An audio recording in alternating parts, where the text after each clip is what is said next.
I've talked about this before. Incredibly critical.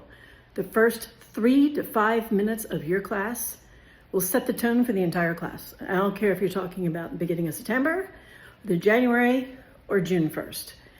What you do in those first 3 to 5 minutes is telling the students how you value that class and what you consider important.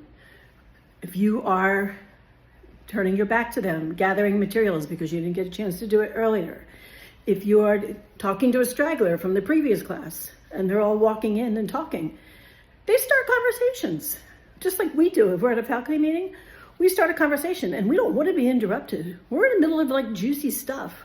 We don't want to be interrupted. It's really hard to get us back to task. And that's exactly the way the kids feel. They just had a good 3-minute conversation with a buddy. They didn't get to the meat of the issue yet. They still want another minute or two to finish that conversation. So trying to bring them back, very hard. That's where you use bell ringers. I swear by CER bell ringers.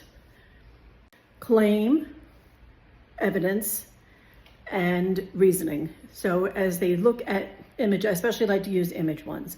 So they look at an image of whatever it is that you're speaking about, whether it's chemical science, physical science, life science. I have tons and tons of them in my TPT store, Teachers Pay Teachers, where they analyze the image with the partner or themselves, and they're ready to go because they've already got that critical thinking going as they're starting the beginning of the class.